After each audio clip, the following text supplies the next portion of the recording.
प्रभु की स्तुति। आप इस चैनल को रोजाना देखकर एक साल में बाइबल पढ़ सकते हैं। कृपया सदस्यता लें। आज का धर्म ग्रंथ उत्पत्ति अध्याय 33।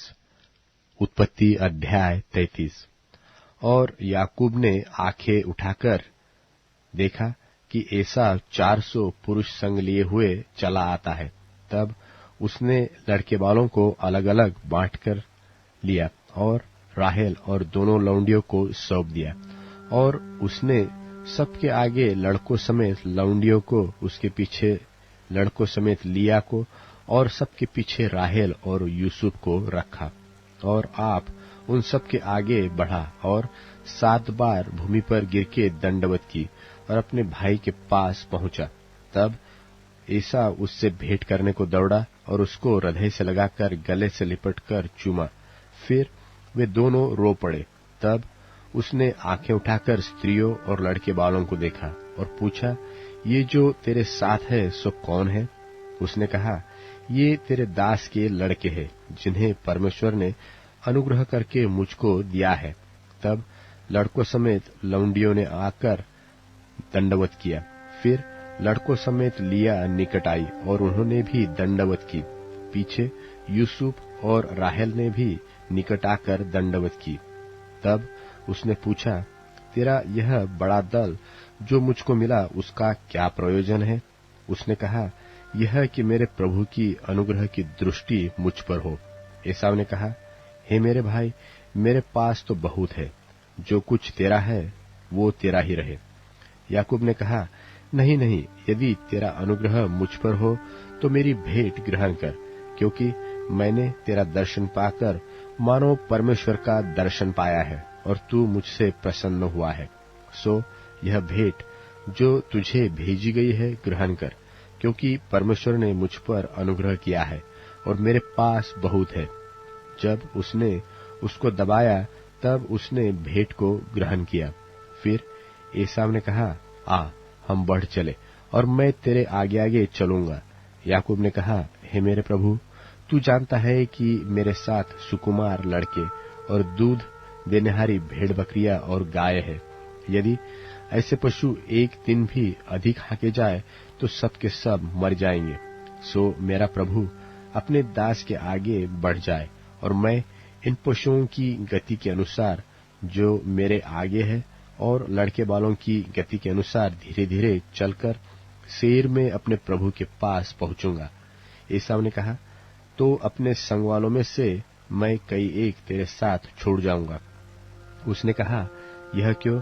इतना ही बहुत है कि मेरे प्रभु की अनुग्रह की दृष्टि मुझ पर बनी रहे। तब एसाव ने उसी दिन सेईर जाने को अपना मार्ग लिया और याकूब वहां से कूच करके सुक्कोत को गया और वहां अपने लिए एक घर और पशुओं के लिए झोपड़े बनाए। इसी कारण उस स्थान का नाम सुक्कोत पड़ा। और याकूब जो पद्दनराम से आया था सो कनान देश के शकेम के नगर के पास कुशल क्षेम से पहुंचकर नगर के सामने डेरे खड़े किए। और भूमि के जिस खंड पर उसने अपना तंबू खड़ा किया उसको उसने शकेम के पिता हमोर के पुत्रों के हाथों से 100 कसीतों से मोल लिया। और वहां उसने एक वेदी बनाकर उसका नाम एलोलोहे इस्राएल रखा। उत्पत्ति अध्याय 34। उत्पत्ति अध्याय 34। और लिया की बेटी दीना जो याकूब से उत्पन्न हुई थी उस देश की लड़कियों से भेंट करने को निकली। तब उस देश के प्रधान हित्ती हमोर के पुत्र शकेम ने उसे देखा और उसे ले जाकर उसके साथ कुकर्म करके उसको भ्रष्ट कर डाला। तब उसका मन याकूब की बेटी दीना से लग गया और उसने उस कन्या से प्रेम की बातें की और उससे प्रेम करने लगा। और शकेम ने अपने पिता हमोर से कहा, मुझे इस लड़की को मेरी पत्नी होने के लिए दिला दे। और याकूब ने सुना कि शकेम ने मेरी बेटी दीना को अशुद्ध कर डाला है, पर उसके पुत्र उस समय पशुओं के संग मैदान में थे। सो वह उनके आने तक चुप रहा। और शकेम का पिता हमोर निकलकर याकूब से बातचीत करने के लिए उसके पास गया।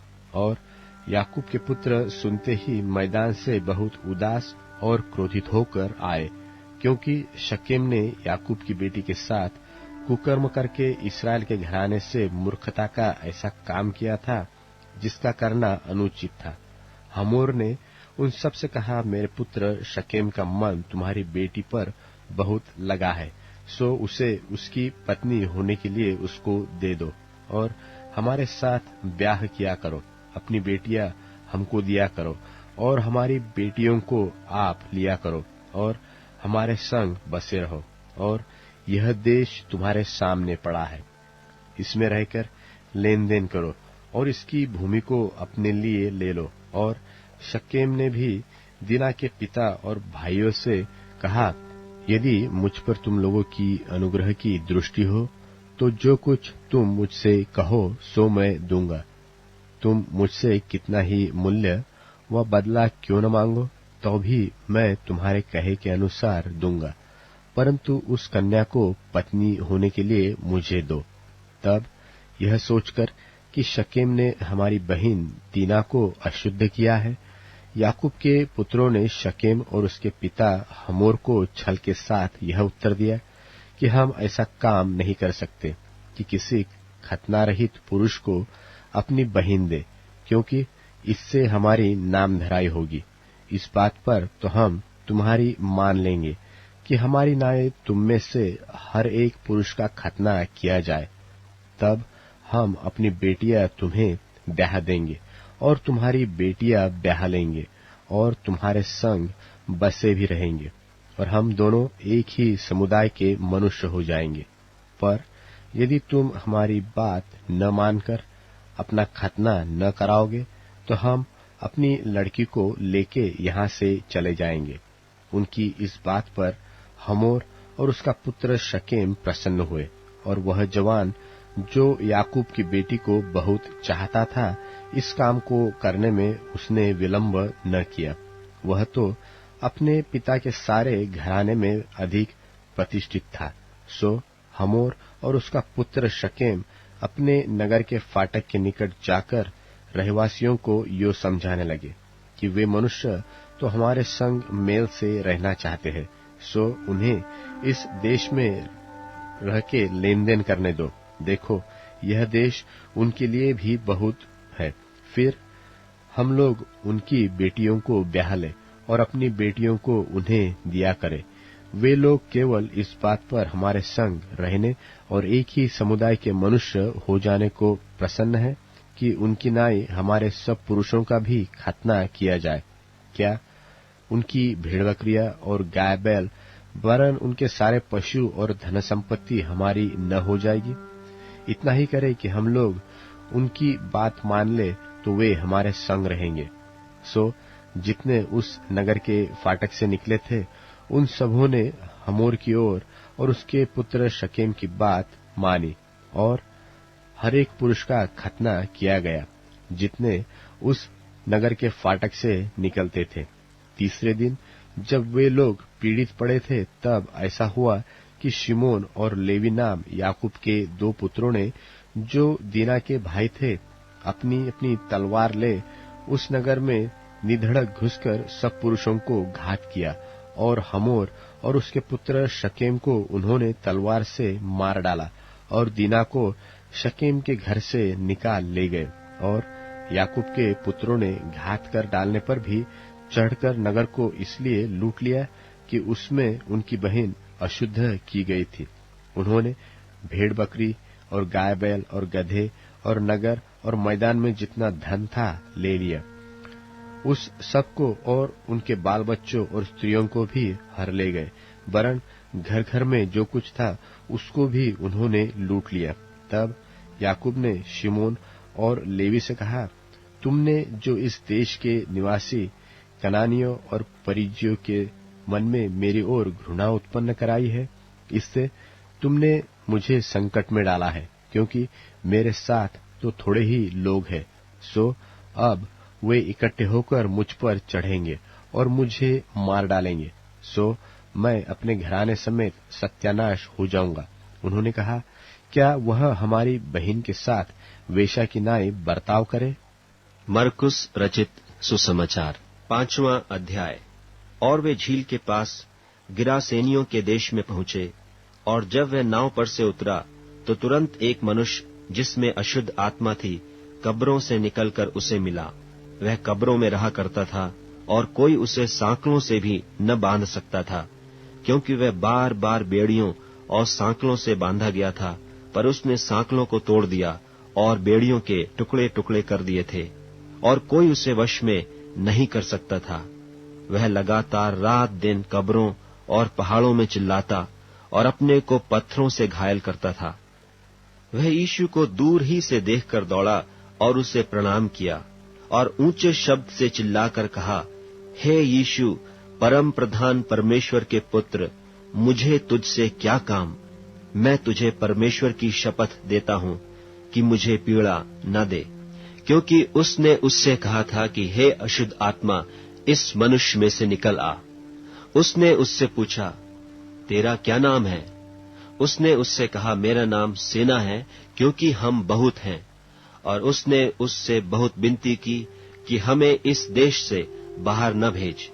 वहां पहाड़ पर सूअरों का एक बड़ा झुंड चर रहा था, और उन्होंने उससे विनती करके कहा कि हमें उन सूअरों में भेज दे कि हम उनके भीतर जाएं। तो उसने उन्हें आज्ञा दी, और अशुद्ध आत्मा निकलकर सूअरों के भीतर बैठ गई, और झुंड जो कोई 2000 का था कड़ाड़े पर से झपटकर झील में जा पड़ा और डूब मरा। और उनके चरवाहों ने भागकर नगर और गांवों में समाचार सुनाया।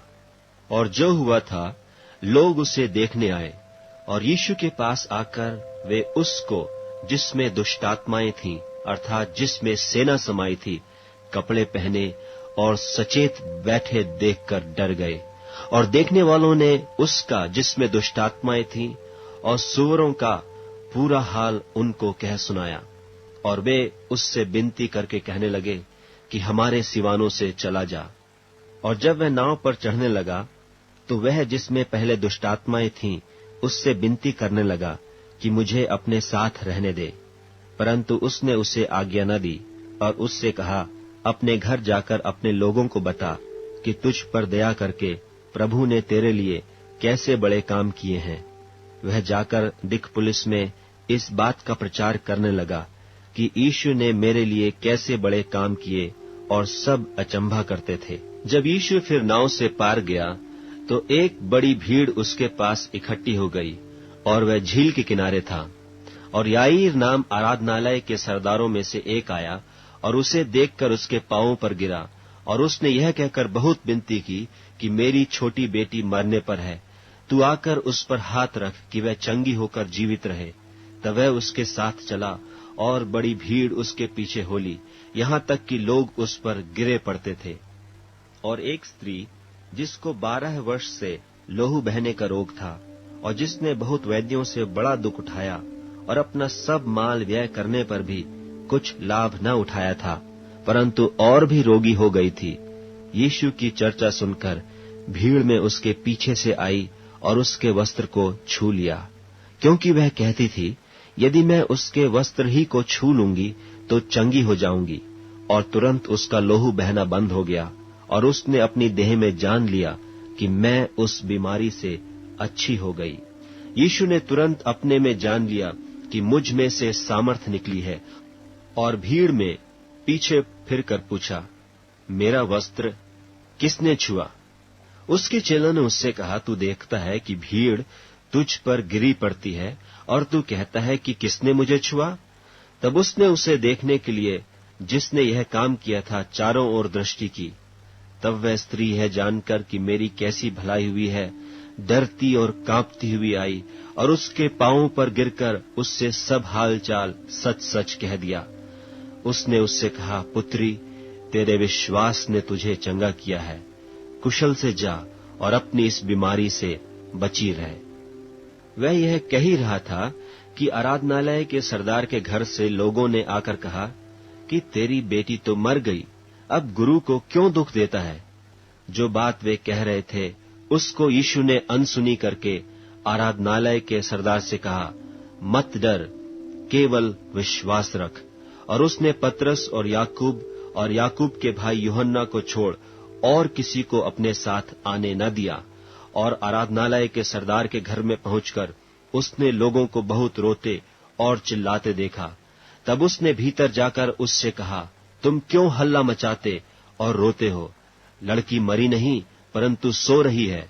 वे उसकी हंसी करने लगे, परंतु उसने सबको निकालकर लड़की के माता पिता और अपने साथियों को लेकर भीतर जहां लड़की पड़ी थी गया और लड़की का हाथ पकड़कर उससे कहा, तलीता कूमी, जिसका अर्थ यह है कि हे लड़की, मैं तुझसे कहता हूं, उठ। और लड़की तुरंत उठकर चलने फिरने लगी, क्योंकि वह 12 वर्ष की थी। और इस पर लोग बहुत चकित हो गए। फिर उसने उन्हें चिताकर आज्ञा दी कि यह बात कोई जानने न पाए, और कहा कि उसे कुछ खाने को दिया जाए। मरकुस रचित सुसमाचार 6वां अध्याय। वहां से निकलकर वह अपने देश में आया और उसके चेले उसके पीछे हो लिए। सब्त के दिन वह आराधनालय में उपदेश करने लगा और बहुत लोग सुनकर चकित हुए और कहने लगे, इसको ये बातें कहां से आ गईं? और यह कौन सा ज्ञान है जो उसको दिया गया है? और कैसे सामर्थ के काम इसके हाथों से प्रकट होते हैं?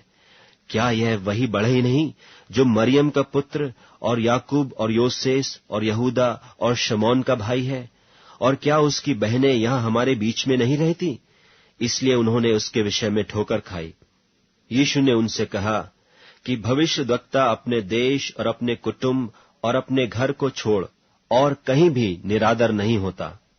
और वह वहां कोई सामर्थ का काम न कर सका, केवल थोड़े बीमारों पर हाथ रखकर उन्हें चंगा किया।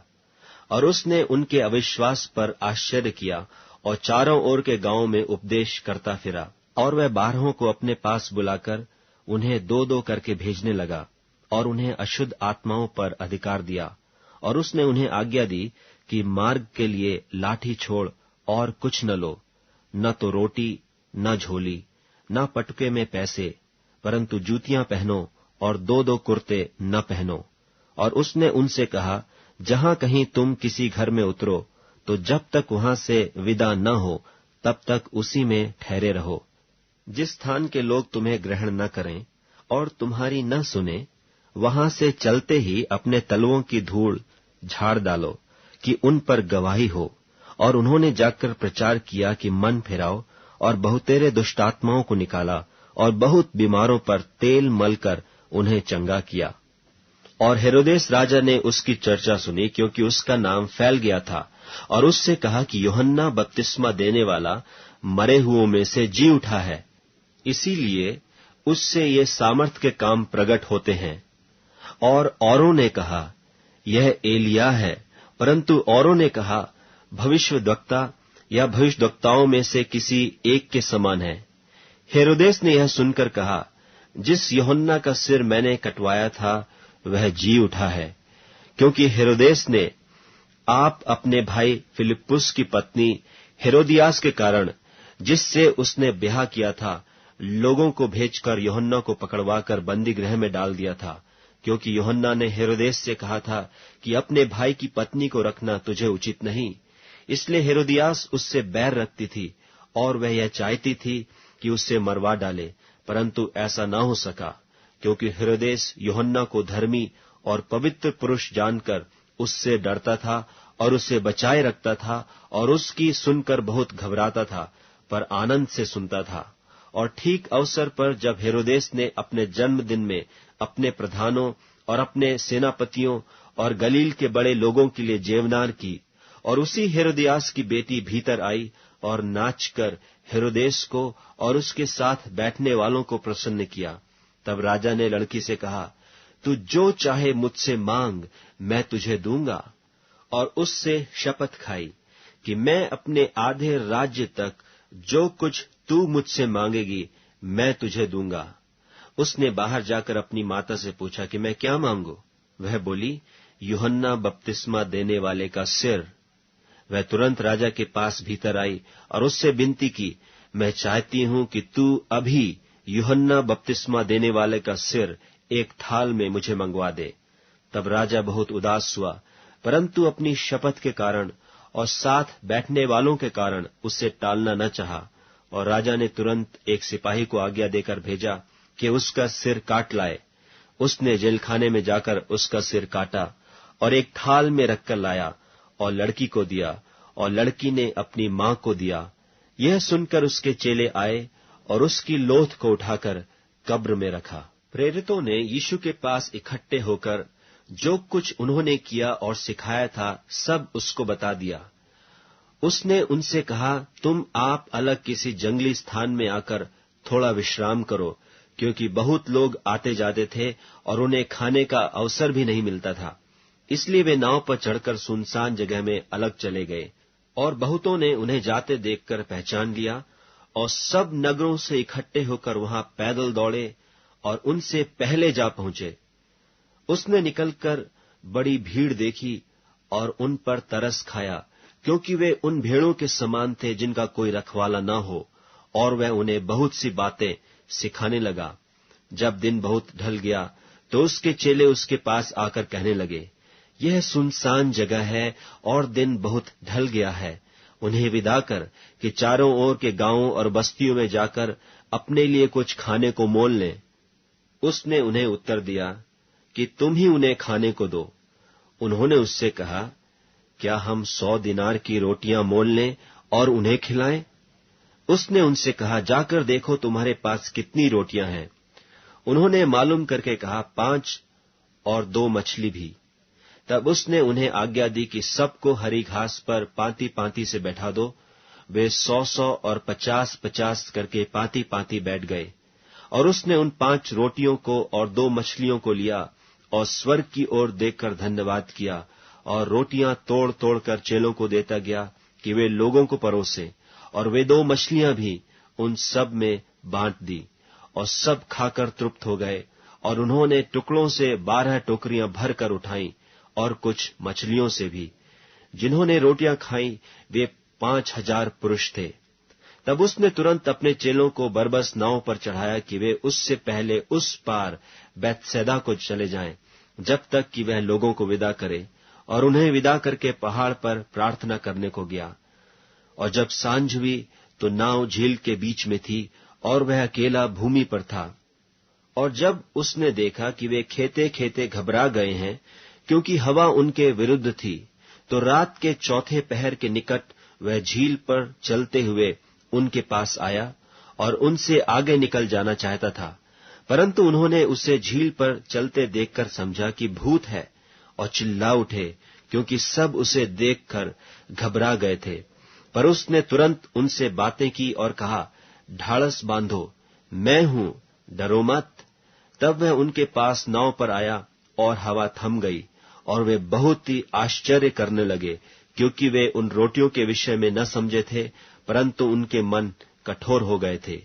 और वे पार उतरकर गन्नेसरत में पहुंचे और नाव घाट पर लगाई। और जब वे नाव पर से उतरे तो लोग तुरंत उसको पहचान कर आसपास के सारे देश में दौड़े और बीमारों को खाटों पर डालकर जहां जहां समाचार पाया कि वह है, वहां वहां लिए फिरे। और जहां कहीं वह गांवों, नगरों या बस्तियों में जाता था तो लोग बीमारों को बाजारों में रखकर उससे विनती करते थे कि वह उन्हें अपने वस्त्र के आंचल ही को छू लेने दे, और जितने उसे छूते थे सब चंगे हो जाते थे। भजन संहिता अध्याय 17। भजन संहिता अध्याय 17। हे यहोवा परमेश्वर, सच्चाई के वचन सुन, मेरी पुकार की ओर ध्यान दे, मेरी प्रार्थना की ओर जो निष्कपट मुंह से निकलती है कान लगा। मेरे मुकदमे का निर्णय तेरे सन्मुख हो, तेरी आंखें न्याय पर लगी रहे। तूने मेरे हृदय को जांचा है, तूने रात को मेरी देखभाल की, तूने मुझे परखा, परंतु कुछ भी खोटापन नहीं पाया। मैंने ठान लिया है कि मेरे मुंह से अपराध की बात नहीं निकलेगी। मानवी कामों में मैं तेरे मुंह के वचन के द्वारा क्रूरों की सी चाल से अपने आप को बचाए रहा। मेरे पांव तेरे पथों में स्थिर रहे, फिसले नहीं। हे परमेश्वर, मैंने तुझसे प्रार्थना की है, क्योंकि तू मुझे उत्तर देगा। अपना कान मेरी ओर लगाकर मेरी विनती सुन ले। तू जो अपने दाहिने हाथ के द्वारा अपने शरणागतों को उनके विरोधियों से बचाता है, अपनी अद्भुत करुणा दिखा। अपने पंखों की पुतली की नाई सुरक्षित रख, अपनी पंखों के तले मुझे छिपा रख, उन दुष्टों से जो मुझ पर अत्याचार करते हैं, मेरे प्राण के शत्रुओं से जो मुझे घेरे हुए हैं। उन्होंने अपने हृदयों को कठोर किया है, उनके मुंह से घमंड की बातें निकली है। उन्होंने पग पग पर हमको घेरा है, वे हमको भूमि पर पटक देने के लिए घात लगाए हुए है। वह उस सिंह की नाई है जो अपने शिकार की लालसा करते हैं, और जवान सिंह की नाई घात लगाने के स्थानों में बैठा रहता है। उठ हे यहोवा, उसका सामना कर और उससे पटक दे। अपनी तलवार के बल से मेरे प्राण को दुष्ट से बचा ले। अपना हाथ बढ़ाकर हे यहोवा, मुझे मनुष्यों से बचा ले, अर्थात संसारी मनुष्यों से, जिनका भाग इस जीवन में है और जिनका पेट तू अपने भंडार से भरता है। वे बाल बच्चों से संतुष्ट है और शेष संपत्ति अपने बच्चों के लिए छोड़ जाते हैं। परंतु मैं तो धर्मी होकर तेरे मुख का दर्शन करूंगा। जब मैं जागूंगा तब तेरे स्वरूप से संतुष्ट होऊंगा।